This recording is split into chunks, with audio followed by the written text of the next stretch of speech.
Hey everybody, it's Jason Blaha here. Thought I would sit down, do a video for you guys and gals. Let me get a sip of my water first.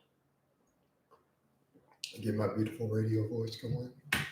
And let's talk about this topic. This came up, got rid of someone earlier in my walk earlier. It reminded me of something. You always get people who, in this whole fitness game, you need to debate this person. You need to debate that person. Why? Why does anyone actually think debates or arguments inside an applied science, like fitness stuff, is worth a single second of your time?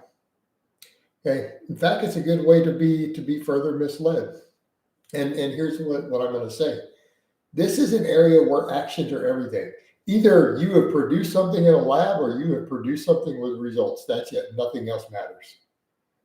Okay. Either your clients are getting results or they are not. Either you are getting results or you're not. Either something you've tested in a lab is getting results or it is not. There is no argument or debate to be had. And the ability to be a good debater has no relevance whatsoever to the truth of the matter. Okay, we're not arguing about, these are not philosophy. We're talking about the human body and its response to foods, training, drugs, things like that. There is no philosophical argument to be had. Okay, there's no philosophical argument to be had at all. And just because you win an argument doesn't make it true. I'm not a debater, by the way. So that's why when people do this, they don't seem to understand. I'm not someone who sits around arguing and debating with people in real life, let alone do it on my channel. I don't waste my time with that crap. I have discussions with friends and colleagues and things. I don't argue with people. I just don't. Why? To waste the time. That's loser stuff. Win with your actions, not with arguments. Period. Full stop. It's like I always say, I've even said that line oftentimes when it comes to exercise science studies. Your litmus test is under a 500-pound barbell. Okay? Test your hypothesis under a 500-pound barbell squat. That's it. Until you've done that, it's bullshit. Your study is bullshit until you've tested it there. So, same thing with the arguments. And here's what I mean. Example. People could say, okay, well, you need to debate whatever. Well, why do I need to debate something that's got a meta-analysis on it? So, it's had we gone with debates, for example, over the branched chain amino acid stuff, would I have lost those debates? Again, people want me to debate Lane and other people. Would that magically make them work? If I got up and fumbled and messed up the debate, would you people have gone and bought them? If you did, then you're an idiot. And you have to look at it that way because there was no evidence that they worked back then, and now meta-analysis says they don't work. So does a person defeating someone cleverly through being a better debater magically make branched chain amino acids work? Do they magically work because of that? So if the other person is not a skilled debater, that magically makes the product work? People were like, you should go debate whatever, this person or Sean Baker or this person on the carnivore diet. So if I lose a debate, if I am not able to be a skilled debater, which is not something I care about being, does that magically make Sean Baker's blood work not horrifically bad where he's going to die? So if I lose a debate, does that magically take his 400 plus LDL-C down to under 100 where all the other doctors are screaming he needs to get it? Will that magically make that happen? No, because it's irrelevant. Winning the debate is irrelevant to the physiology and truth. These are not philosophies, guys. We're talking training response, nutrition, what drugs people take. This is not an issue of philosophy. It's an issue of does it work or not. And the results of a debate have no bearing on that. Either the evidence is there for you to find or it doesn't. Either you tested it and it works or it doesn't. Either you have tons of experience as a coach, coaching people and training to know that a method works, or it doesn't. There is no debate. I mean, so using that logic, had people gone and debated Louis Simmons about training philosophy, does the 100 world record holders that he coached suddenly not matter? So if someone outsmarted him in a debate, do those records go away?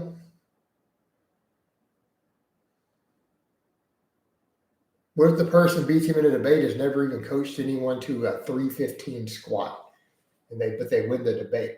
Are their methods magically good? No, it's completely irrelevant. It's irrelevant. Absolutely irrelevant. You win with your actions, not with arguments. That's it.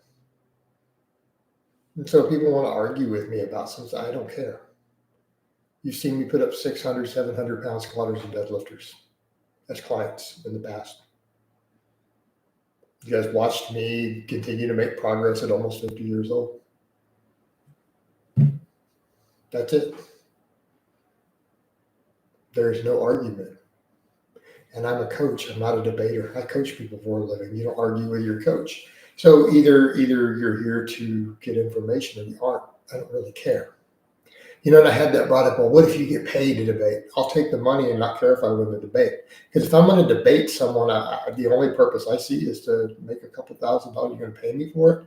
I don't care if I win or lose. I just want to collect the money and get back to coaching people. Quick $5,000, lose the debate, walk out 5 minutes into it, take my money and go back and coach people and teach people. Thank you. Appreciate the cash. All right, can I get back to doing what matters? So let's talk about some. Let's see if we have any questions, any comments, any of those things. But people forget that. None of this has to do with philosophy. It's about finding what works for people and doing so in a practical manner and being flexible enough in your methods to learn enough to be able to help people reach their results inside the context of their specific situation and understand that it's all context dependent.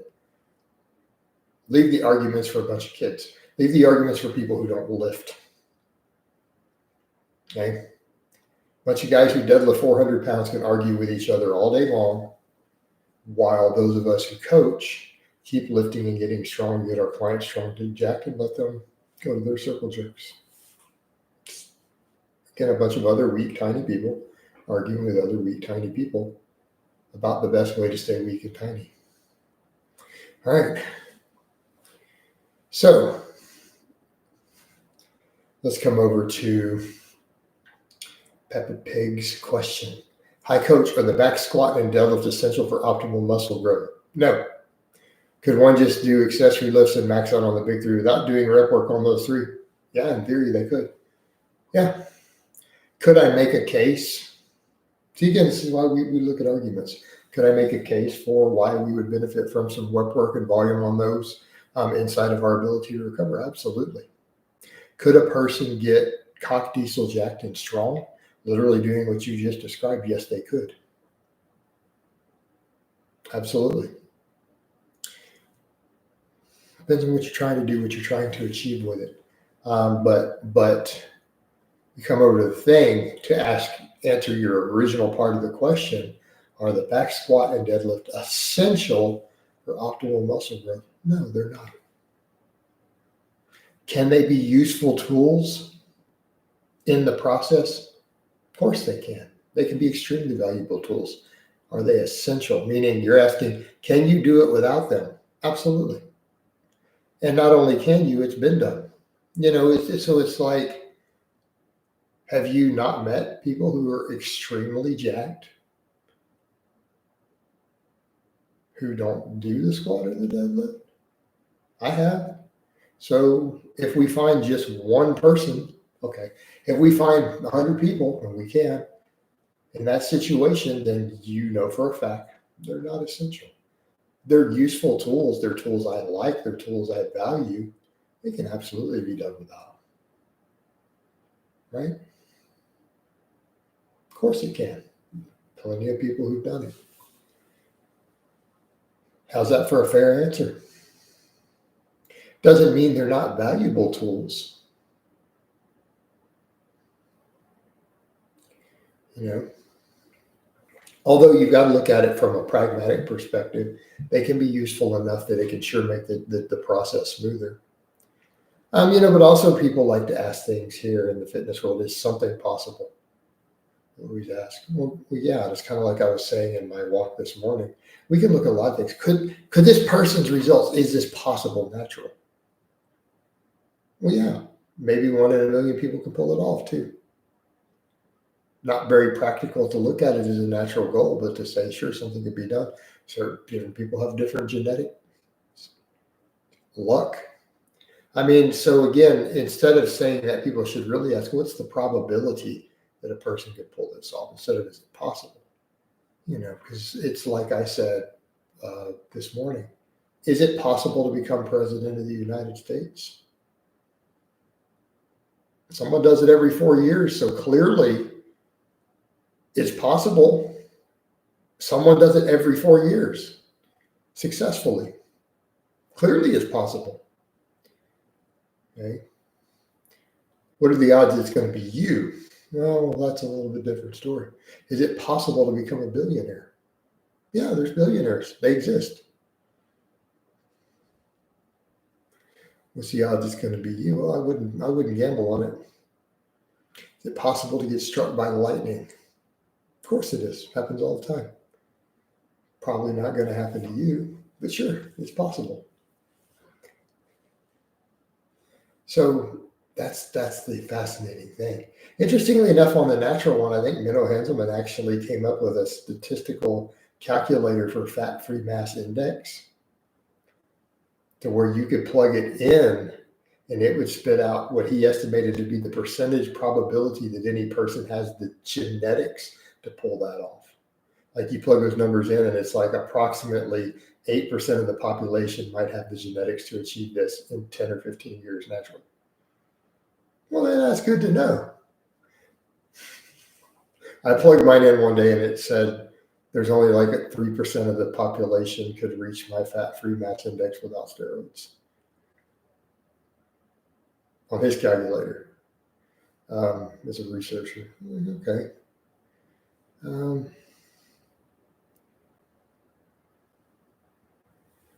Okay, Coach says, hi, Coach. How would a woman who lifts and is pretty strong natural go through lifting and pregnancy as far as first trimester? Well, I hope she's natural while she's pregnant. My wife is pregnant and she doesn't want to stop. Oh, man. Here's what I'm going to say. She needs to definitely talk to her doctor on this. There are plenty.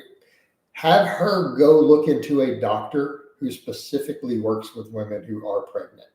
Okay, that's my advice, because this is not my wheelhouse to give this advice, but I know medical doctors who absolutely out there do this. I have friends who work with doctors on this. Actually, look at my friend Sumi Singh. She's written a lot of stuff on this topic, and I think she can refer people to doctors and stuff who do this. So look up Sumi Singh and see, she's got some resources on this. She could be a valuable resource for you there as far as that goes, so that your wife can find a doctor who specializes in this sort of thing, because they absolutely exist. Okay. But yeah, so she needs to be talking to like her OBGYN. She needs to be talking to her prenatal doctor. And there are ones of them out there who will absolutely give advice on this, on how hard they could train and lift into what trimester based upon what's going on with her. So like, have her, they'll run tests and things. So again, because you have to be careful with that, dude. But has it been done? Yes. Do I personally know women who were still deadlifting in the 300s up until like 2 months before their baby was born? Yep. Like women I've met in person who I know who are powerlifters and stuff, who have done it and had no problems, great pregnancies, but they also worked with a doctor directly on it. So what's the answer? This is where you go talk to a doctor. And I know women personally who've been very successful with it. It can be done under the supervision of a medical doctor who specializes in it. Because again, this is your child's life at stake. You don't want to leave this to a YouTuber. And as much as I might love to give you advice on it, that's just pure irresponsible. Okay. That would be extremely irresponsible on my part. So go find a doctor who specializes in it, get her sorted, and there's a really good chance she'll be able to do so. Again, once they've tested everything and make sure everything's good, right? Because you want your wife to be healthy, you want your child to be healthy. Because God forbid you don't go to a doctor and something goes wrong. You know what I mean? Because you didn't get the proper medical advice or make sure everything was safe to do it. That's you don't want that. She doesn't want that, right? So that's what you need to do, brother.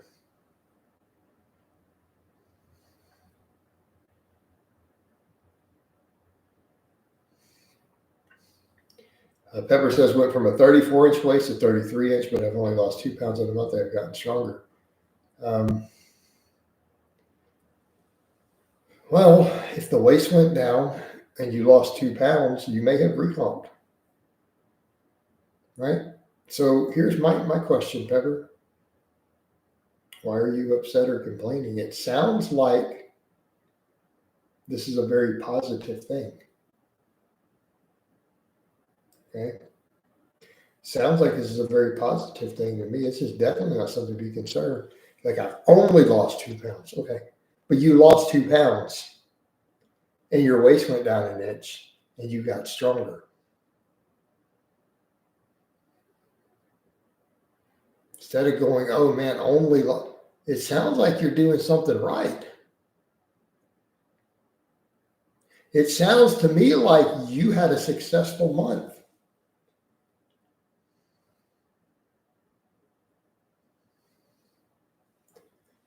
Dropping sodium doesn't always guarantee you're going to lose water weight or lose weight. Okay. But again, did you change calories? Did your calories go up or down relative to your maintenance? Or did you keep the calories the same at maintenance and just drop sodium? So there's your other question. You burning through more calories? So like, does your energy turnover change? Your calorie in to calorie out. Same kcals. Well, I don't know. So then in that case, if you didn't change calories and were you already at maintenance, then it may not have been anything but water. Potentially, but not guaranteed. Because if you're at maintenance and you got stronger, you probably did recomp a tiny amount no matter what. Which again, you should be happy about. Sounds like a productive month to me. Sounds like a very productive month.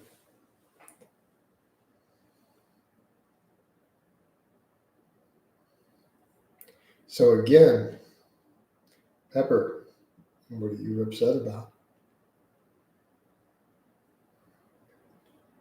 We should all be so lucky. Okay. I mean, what if you did that every month? So let's assume that that was just a little water from the sodium. Yet you still got stronger in spite of the water loss. Well, that's definitely a positive thing. But you also got stronger at maintenance, which means you probably recomped a little. What if you did that every month?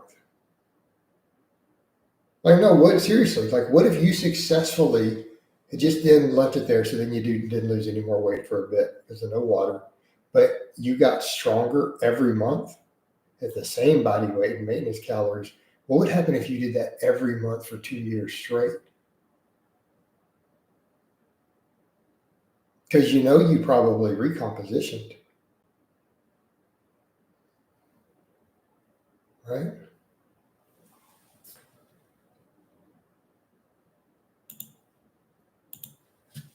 So again, it sounds to me like you had a very successful month. Keep doing it. Right? It sounds to me like you're winning.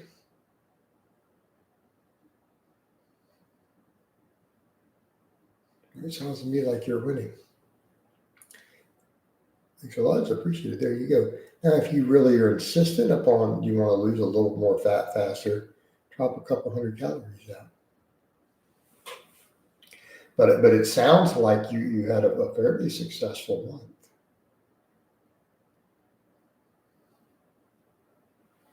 And you got to learn to take those wins, man. Learn to take those wins because they add up. Those small victories, man. 20 small victories. One small victory doesn't seem like much when you go, well, what if I get 19 more small victories and I get to 20 small victories? Then where am I? That's the name of the game, really. Tiny wins over and over and over and over and over and over and over. Play the long game. Right? Play the long game.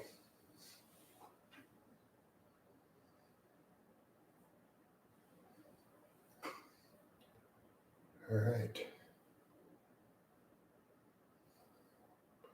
What else we got? We only have 2 real commenters here so far. And we'll let it flow. We'll see what it do.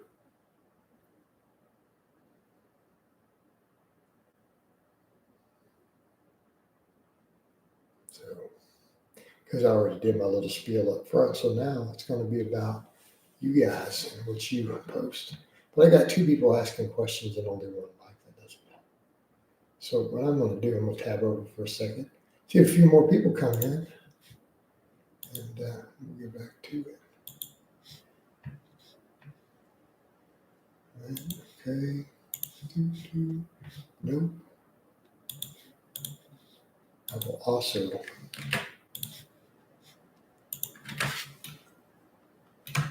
link the Facebook page if you guys will follow me there. So I might let this flow for just a bit and see who we get in here. Maybe it's not a good time slot. Plus, I'm kind of sleepy. I have a bunch of stuff I want to get done still, but I'm like sleepy. I was up a little later than I wanted to be.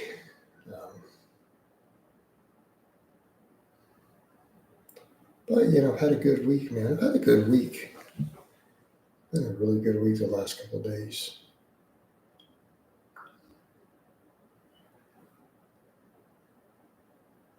Very positive events. Now, a lot of my positive events, talking about, sobriety, because I tell you guys, you should be sober. I've made a lot of apologies to people. Right? I don't mean people on the internet. I'm not talking about people I don't know that I know through, Facebook or whatever. I'm talking about people I know. When I used to drink heavy, of going back and reaching out to people who, saw me at my worst when I was drinking, who maybe I did embarrassing things or said or did the wrong thing, did something embarrassing in their home, and saying, hey, you know what? I apologize to you for that. It's actually gone really, really, really well. Really well. Like when you reach out to someone you hadn't talked to in a few years and you say, hey, when I was drinking, I was kind of an ass. I did some embarrassing stuff in your house. And I haven't drank for almost 5 years. I haven't had a drink. But I'd still like to apologize to you for that. It goes over really well. It goes over really, really well. Because that's a sincere apology. Hey, it's been a long time. I haven't done that in a long time, but that doesn't excuse that behavior. So I owe you an apology. Right? And there it lay. It's how we should live life in general. It's how we should live life. You only get one.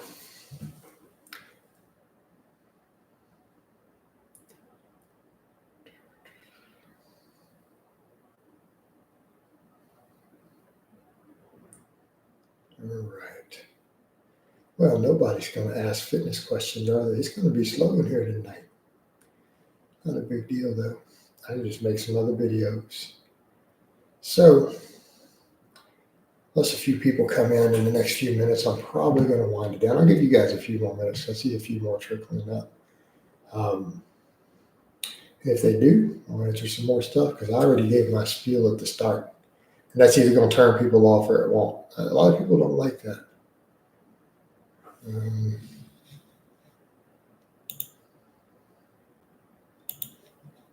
lot of people don't like that.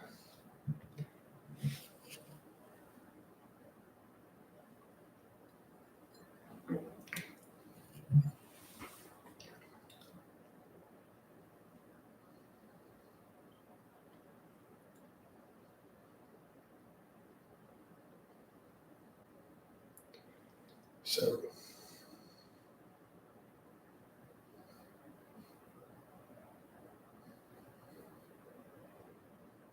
outside of salmon, what is the good meal for joints? I don't know how to answer that exactly, Chris. I would say in general, any antioxidant-rich food, high protein, right? TKS, since you were already training and would use anything else? TKS, I don't understand the question. What do you mean to replace the alcohol? In what context? Because I don't partake in recreational stuff outside of alcohol back then, too. Right? Is there a way to prevent osteoporosis? Lifting weights, protein, or up near the top? I mean, we look at the data, Chris. Lifting heavy weights and protein will absolutely, sorry, burping here, will completely prevent osteoporosis. Like, this is a non-issue. Should be. Should be. Gas 100, what's up, coach? I've been watching you since my early 20s. I'm 29 now. I've made a lot of gains because of you. Thank you. So I just mean like hobbies, activities aside from training. I mean, I have other hobbies, but I didn't use them to replace the drinking.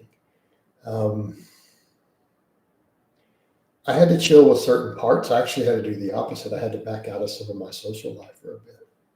Definitely had to pull away from certain things I've been doing.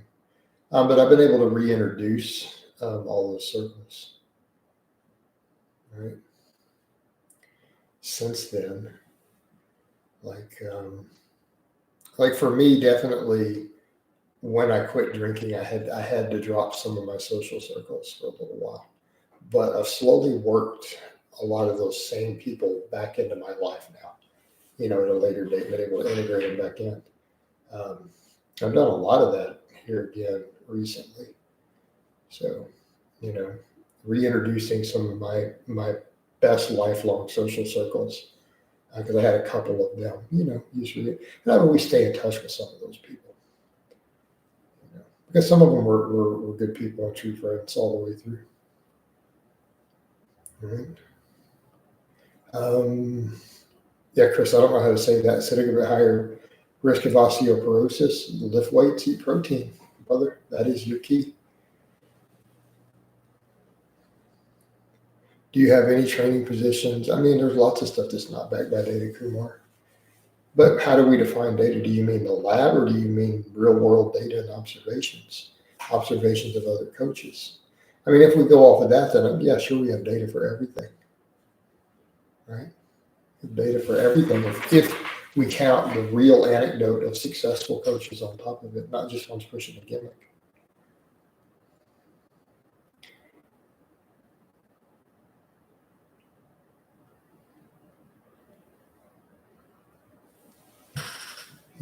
You're going to do anything as a coach without any evidence to back it. That would not be wise. I mean, we can run experiments with our clients, A and B groups. So you're basically telling me I don't have to reinvent the wheel. I feel like weight training and cardio is the best medicine, and good diet, Chris. Don't discount good diet. But no, there's no need to reinvent the wheel. I mean, do people who lift heavy weights really get osteoporosis? Relatively rare. right? It's technically kind of the cure for it. It's the preventative medicine, you know. Or I could almost say that osteoporosis is a disease that develops from being sedentary. Right? Osteoporosis is a side effect of a sedentary lifestyle.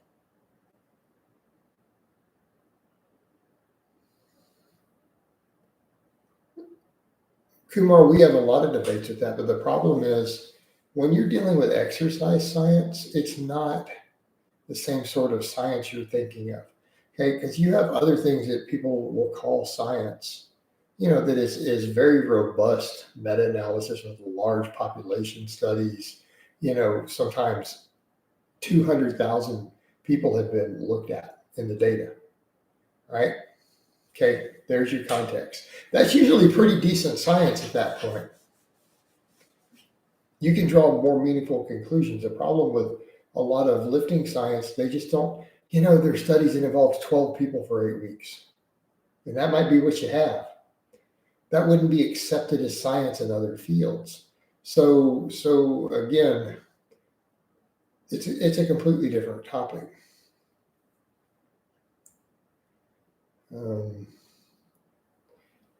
Makes sense. So, realistically, a lot we don't have backed up by science and lifting. But we can make observations as coaches. We can make observations and compare to the data we have. We can compare notes with other coaches. Because exercise science, as far as that goes, is a very, very incomplete science. You have any positions disagree with those large, well-done studies? You're talking in nutrition or medications, or what are we doing? Because we don't have any real large, well-done studies. For lifting weights and gaining muscle, I don't know that we have any large, well-done studies. I don't think I've ever seen one. Unless you're talking a large, no. If we can look at stuff like cardiovascular risk, we've got studies on that in exercise, right? Cancer rates, but again, these are looking at tens of thousands of people. There are no studies on muscle growth with that sort of sample size. They don't exist. The best ones are like 20 people. And they argue with each other a lot. So Kumar, hopefully this isn't about to turn into an argument. Because I don't have time for it. I do know what works and what builds muscle or not. We would know that without studies. So what we have in exercise science is you've got a little bit of data that you can draw from and see if it applies and works for your people. It's essentially what you have. There's definitely growing bodies of evidence, though, definitely in terms of data. So when we talk about training volumes, that if you can recover from it, there is probably an open-ended amount of diminished returns training volume that can stimulate hypertrophy. The problem is application in the real world, they have to recover from it. And in many cases, your best volumes for that person might still be really low volumes. Right? But does that change the fact that the larger body of data does seem to indicate at this point for muscle growth that as long as they're fairly hard sets, it's almost open-ended training volume that appears to stimulate growth. Right? Does that make sense? But the application in the real world, if they recover from it,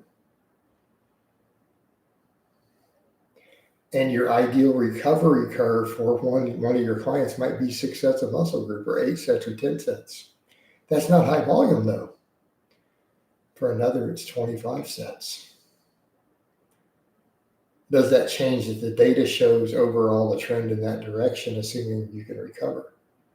Whether your work capacity and conditioning is high enough. So, so that would be an example of saying, look, there's significant amounts of data. No, you should, but you have to have the litmus test of the real world. So Kumar, this is something I've been saying for 10 years, right? This is something you can quote me on. I've been saying it a really, really, really, really, really long time. I appreciate the studies. I appreciate exercise science data. But when it comes to size and strength and all that, when it comes to these studies, we need to test your hypothesis under a 500-pound back squat. That's your litmus test. Because exercise science is an applied science, you have to make it work in the real world in a human athlete or client. But it doesn't mean we shouldn't look at the data. That's a silly conclusion, right? Silly conclusion. Oh, good news. Cool. Sorry, someone giving me some good news. Awesome.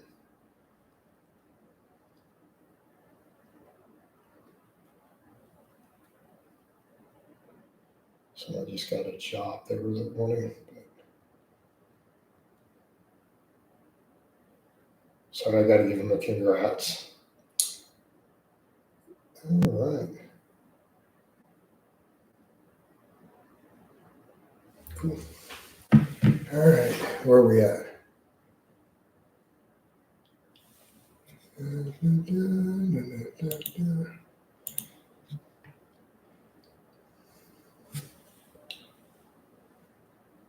I remember one time you said you can put on muscle. No, Chris, I don't like being paraphrased, so I'll correct that in a second. I always tell people, please don't paraphrase me, get it word for word, because if you leave something out, it's not true anymore.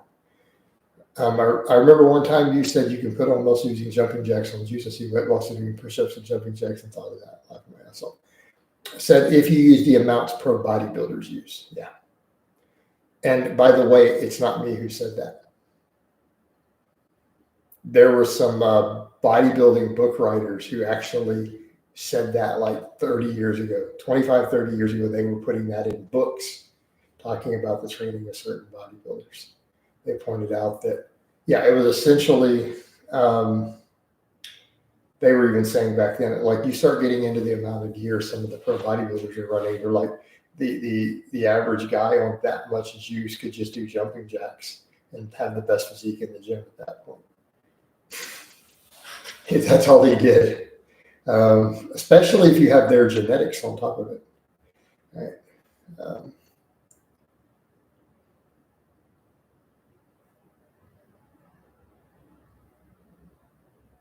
So what about those goofball studies showing? But Kumar, see, you could look at something like that and say that's reasonable, that makes sense. So again, observations in the real world too, right? So what did most bodybuilders figure out a long time ago? Well, you should do your big exercises before your small ones. They figured this out in the 50s that they gained muscle faster if they did that. Okay. So this is an example of something that was known for decades to be true. Everybody knew it. Then a few goofballs came up with something different for guys on large amounts of drugs. You ready? And then the studies came through and looked at it in natural people and found that what people have been doing for decades was actually appeared to be better when they measured it. So in that case, oh, you're that same guy, Kumar. I got you. All right. You're that guy again.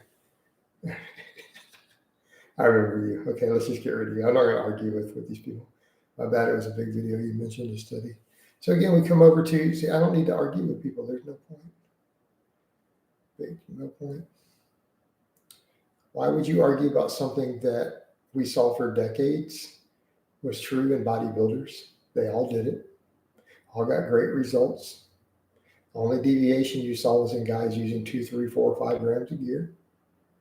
And then studies came out and studied and said, it appeared the guys in the 40s and 50s got it right. And here's why we think they got it right. Okay. See what I mean? That's not goofball. That is looking at the anecdote from decades that seemed to work really well and then testing it and saying, hey, these guys were right. And these weird handful of tiny bodybuilding trainers teaching something different got it wrong, who only coached people on 5 grams of gear. I don't think that that's bad. That's the data agrees. The anecdote and the studies both agree.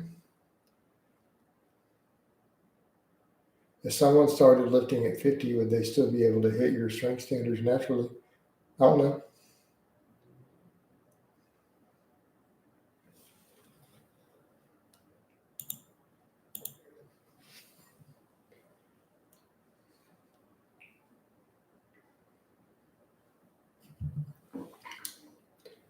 Larry Moon, he's a vegetarian girl, Larry Moon. Or it's Leroy Moon. Leroy Moon, Leroy Moon, Leroy Moon. He's a vegetarian girl. He don't like the meat, but he sure like the bone. All right. You guys know that song, right? Hail from Italy, congrats on the fitness journey. All right, well, thank you. Congrats on your own fitness journey.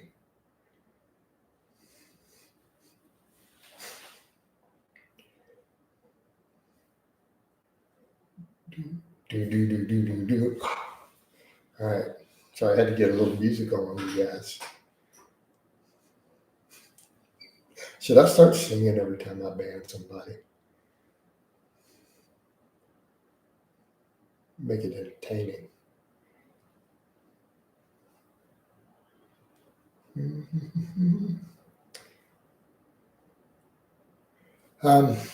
But, good question, Pepper. The answer is, I guess it would depend on a lot of things, wouldn't it?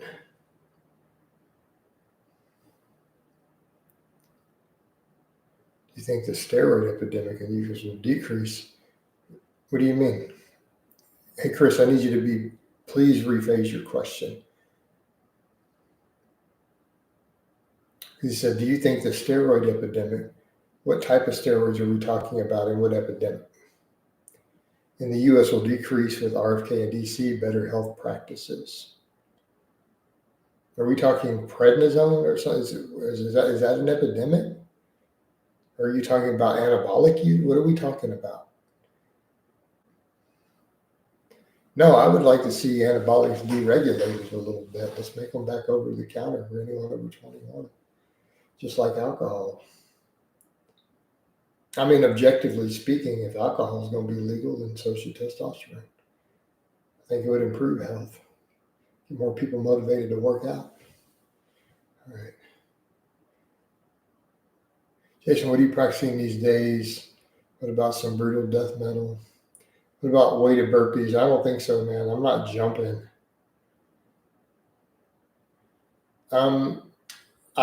If I had to guess, RFK is probably pro testosterone. You don't think he's on test? You think it's better to have a straight back, stiff back cue for deadlifting for beginners? Do you think it's okay to tell? I mean, how heavy are they going, right?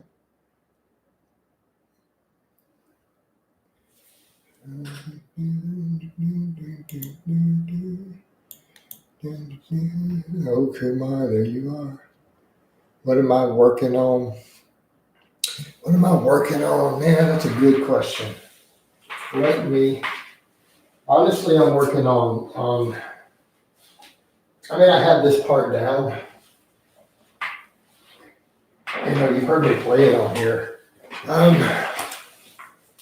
working on, I gotta watch some hamstring cramps. That was that day. Right? We're working on this.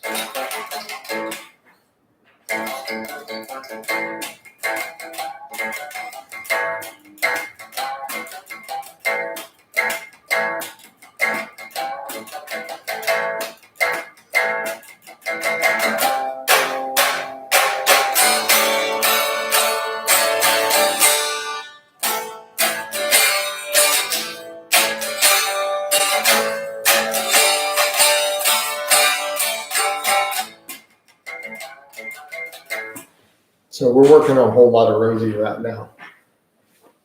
But the solo work needs a lot of work.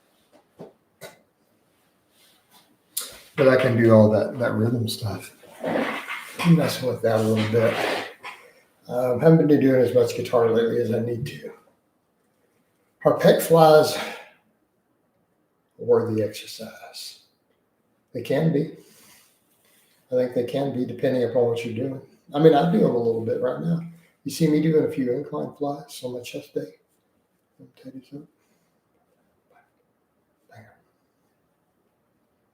Let's see if we can play a whole lot of Rosie on.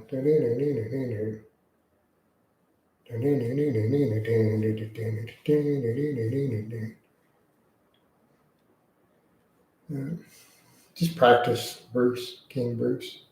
It's fun though. It's a fun art. You suffer from overuse. I suffered from mental burnout. I had a lot of tendon issues in my quads while doing it. So I don't really recommend it. I mean, the juice isn't worth the squeeze. Hey, Chris, man, you typed that just as I was saying the juice isn't worth the squeeze. I mean, you could apply it to anything you want, but I don't recommend you do it at this point. I mean, you watched my experiment on it. How did it turn out?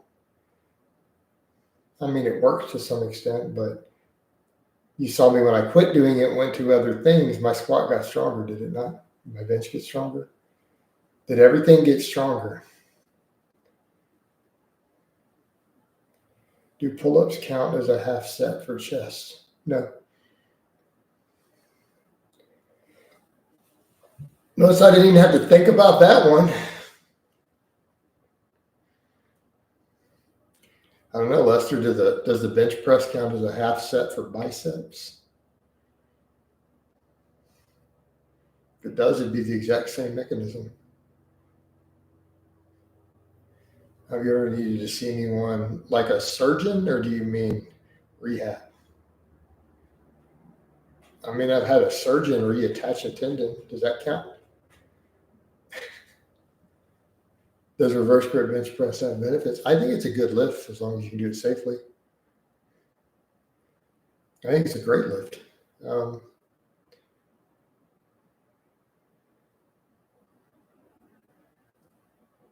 Ryan, I don't think that you should be necessarily teaching that flat back, because it's not really a proper deadlift if you're going heavy.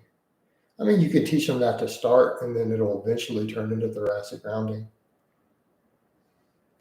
Were you doing full body sessions for the Bulgarian light? I don't remember. Is true there's such a thing as a quarter set? No.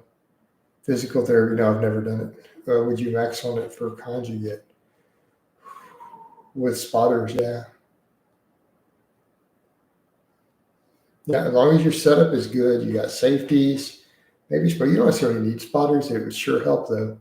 Man, I wouldn't want to unrack a really heavy reverse grip without spotters, even if I got safety bars. I mean, you could. I mean, I'd even maybe consider it, but that's a whole nother beast, dude. Right? Above the knee rack pulls in 2025. Let's break barbells, baby, and get no gains. I know, right? Worst trend ever. But I'll give Alex credit. He stepped away from it. So, and he was young.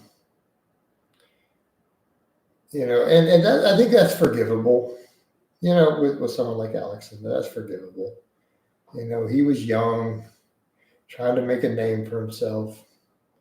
He did the gimmicky thing, and then he stepped away from it and went on to make good gains. So, we all do foolish stuff, man. We all do foolish stuff in the name of growing our channel sometimes. I certainly made my share of mistakes. So, so I would say with something like that, in my case, when that comes up, treat other people the way you would want to be treated. Like, I don't like being held accountable for silly mistakes I apologized for already. And, even though he hasn't apologized for above the knee rack pull, he moved beyond it. He moved beyond it. I'll give him a pass, Did you see Alex's 405 bench? He hit it again. No, I haven't. My first gym, I saw an old man trying to flex on everyone, and he cost the gym serious money by doing these rack pulls. That was an error. Yeah, you know, damaging equipment. You gotta respect the barbell. I say that I used to joke about that. I don't respect the barbell. I hate the barbell. I don't know. Maybe I need to do some of that again. I need to do that barbell. But when I paid good money for them, man, I don't want to hate that barbell. Somebody else's bar, I guess you can hate it. But, you know, maybe I'd be stronger again if I just hated that weight.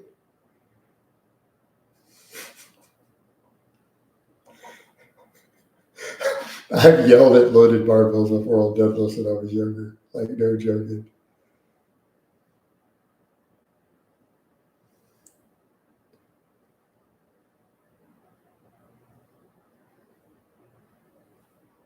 Hey, Adam, then it's time to change your program, man. You might be getting too strong for a 5x5. All right, guys, it's getting late. I got some other stuff to get done. I'm going to wind this down. Hey, King, I've answered that question before, I think, even for you. Yes. All right, but time to wind it down, guys. So I hope it's been informative. I love all of you guys and gals, and I will talk to you next time. Let's get ready.